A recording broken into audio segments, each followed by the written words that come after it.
فرمایا کہ میرا رسول ہے وہ خاتم النبیین. اچھا یہ گل ختم نہیں ہو سکتی سی کہ جب رب نے کہہ دیا میرا رسول ہے ہاں جی تو پھر خاتم النبیین کہنے کی کیا ضرورت تھی؟ پتہ چلا ہے کہ پہلے اٹیک پہ رب نے خود ہی جواب دیا ہے کہ قیامت تک بدلے گا زمانہ لاکھ مگر قرآن نہیں بدلا جائے گا. ہے قول محمد قول خدا فرمان نہیں بدلا جائے گا. ہاں جی ایک ہے نا جی کہ رب کا فرمان وہ نہیں بدلتا ہے کیا جی. پاکستان کے اندر وطن عزیز کے اندر بیٹھنے والے نام نیاز قاضی کا قاضی فائز عیسیٰ صاحب اور تم کون سے ہوش کے ناقل تو ہو؟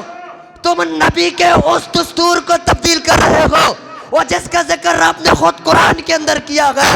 وہ تیری بات بدل سکتی ہے تیرے وہ بیان بدل سکتے ہیں تیرے پیچھے سے ریال اور پاؤنڈ لے کے نظریات بدل سکتے ہیں تیرے احساسات بدل سکتے ہیں تیرے تجربات بدل سکتے ہیں لیکن یاد رکھنا رب نے جو ارشاد فرما دیا قرآن میں دنیا ایسے تیس ہو جائے کوئی بھی نہیں ہو سکتا وہ اسی طرح رہے گا جو قرآن کے اندر ذکر کیا گیا ہے.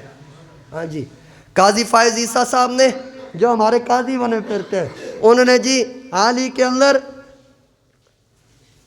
انگریز کے تلوے چاٹتے ہوئے نبی کی ناموس پہ اٹیک کیا جی. انہوں نے کہا کہ جی قادیانیوں کو کھلی اجازت ہے وہ اپنی تبلیغ کرے. میں نے کہا بغیر تو وہ تبلیغ مسلمانوں کی ہوتی ہے کافروں کی نہیں زندیقوں کی نہیں مرتدوں کی نہیں لعینوں کی نہیں ہوتی. کہا ان کا کیا ہوتا ہے؟ میں نے کہا ان کا انجام کہیں بدر میں جا کے دیکھو کہیں ان کا انجام احد میں جا کے دیکھو اور کہیں ان کا انجام جنگ یمامہ کے اندر دیکھو. قاضی فائز عیسیٰ صاحب ہوش کے ناخن لو جس مسئلہ کو تم نے چھیڑا ہے یہ مسئلہ کوئی عام نہیں ہے. اس کے اوپر میرے نبی کے 1200 صحابی شہید ہوئے ہیں 1200 صحابی شہید ہوئے جن میں 10 صحابی جو ہے نا وہ عشرہ مبشرہ صحابہ میں سے بھی کسی کا شمار ہوتا ہے جو وہاں پہ نا ان کو شہید کیا گیا. قاضی فائز عیسیٰ صاحب کو مجھے یہ سمجھ نہیں آئی کہ 14ویں صدی کے اینڈ کے اندر آ کے کون سی مروڑ پڑی ہے تمہیں کس کے اشارے پہ تو چل رہا ہے کہ تو نے آ کے نبی کی ناموس سے چھیڑ چھاڑ کی ہے. یاد رکھنی ایک بات یاد رکھنا ہم مسلمانوں کی گردنیں کٹ کٹ کٹ کٹ کٹ کے قربان ہو سکتی ہیں میرے نبی کی ناموس پہ قیامت تک کوئی بھی کتا داغ نہیں لگا سکتا انشاءاللہ سمجھ آ. ہاں انہوں نے جی کہا قادیانیوں کو اجازت ہے اور ان کا نام لے کے میں نے کہا پتر تمہیں آ جا کے جو بات سمجھ آئی ہے قاضی صاحب اور تمہیں وہ قاضی بھی دیکھنا چاہیے جس کا نام سیدنا عمر بن خطاب رضی اللہ تعالیٰ عنہ ہے. تمہیں وہ قاضی بھی دیکھنا چاہیے جس کا نام سیدنا صدیق اکبر ہے. جب صدیق اکبر رضی اللہ تعالیٰ عنہ آپ نے کمان سنبھالی اور تو تے ہی صرف ہے کہ اسلام آباد لاہور دی نہ چھاتیوں تے بے کے بھک بھک کرتا ہے تمہیں کون مانتا ہے؟ اگر آج رسول اللہ کا دین نہ ہوتا نا تو کسی انگریز کے کتے نلا رہا ہوتا. تمہیں قاضی بنا کے ہم لوگوں نے بٹھایا ہوا ہے. ہاں جی ہماری اپنی بدقسمتی ہے کہ ہم لوگ اس وقت نہیں دیکھتے کہ کون سا بدبخت آ رہا ہے. میں چیخ چیخ کے آپ لوگوں کو کہا کرتا تھا وہ لوگوں ہم نہیں کہتے کہ اس کو تم ووٹ دو ہم نہیں کہتے سیاسی باتیں کرو ہم نہیں کہتے یہ کرو لیکن یاد رکھنا ایسے ظالم کو میدان میں لے کے نہ آنا جو ظلم کرتے کرتے ہمارے گھر تک پہنچائے اور اس کے ظلم کے اندر ہم بھی برابر کے شریک ہوں. تمہیں کیا پتہ ہے یہ احساس اس امت کو کیسے ہونا ہے جو فریجوں میں 70 رنگوں کے کھانے رکھ کے رات کو کھانا اڑا کے سکون سے سو جائیں. ان کو کیا پتہ ہے کہ اس وقت رسول اللہ کی ناموس کے اوپر اٹیکیں ہو رہی ہیں اور کہاں سے ہو رہی ہیں ہمارے اپنے ہی قاضی پیچھے سے پاؤنڈ اور ریال لے کے آگے بکواس کرتے نظر آ رہے ہیں. آپ لوگوں میں سے کتنوں کو پتہ ہے کہ قاضی فائز عیسیٰ نے جس کے اوپر دستخط کیا ہے بل پاس کیا اس نے کہ قادیانیوں نے کھلی اجازت ہے جتھے حضور تے بونک سکتے ہو تسی بونکو.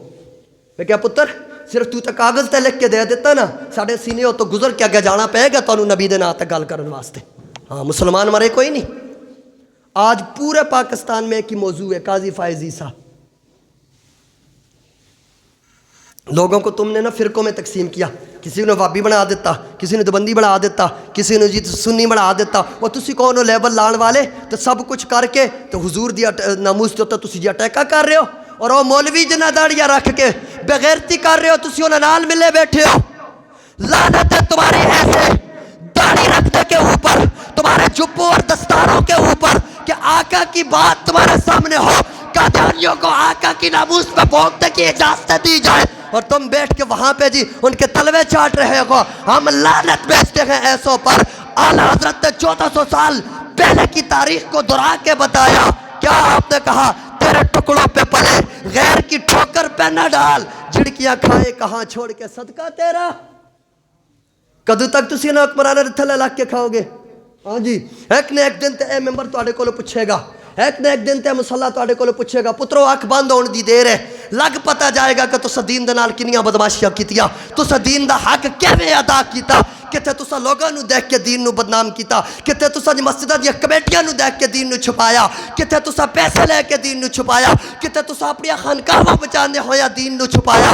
لیکن یاد رکھنا, آقا کی ناموس, آقا کی عزت اور آقا کے صحابہ کی عزت, آقا کی آل کی عزت, قرآن کی عزت, اس پہ پیرا کس نے دینا کہ جو قرآن تو نے 14 سال لگا کے پڑھے گئے, آج اس قرآن پہ بات آئی ہے, آج اس نبی پہ بات آئی ہے, تو کدھر چھپا ہے؟ اس مولوی سے نہیں پوچھا جائے گا. تسی دسو, یہ تو آنکھ بند ہونے دی دیر ہے نا, میں نے بھی مر جانا ہے, آپ نے بھی مر جانا ہے. کیا جواب دیں گے جب قبر میں سرکار آئیں گے کہ یا رسول اللہ خود اپنے ہاتھوں تو ووٹ دے کے نہ خبیثاں نو اسا میدان چاہندا تے نہ بغیرتا آ کے سب تو پہلا کام کے کیتا, اجا حکومت ہی کوئی نہیں بڑی کسے دی, انہاں سل پہلا اٹیک نبی دی ناموس تے کیتا.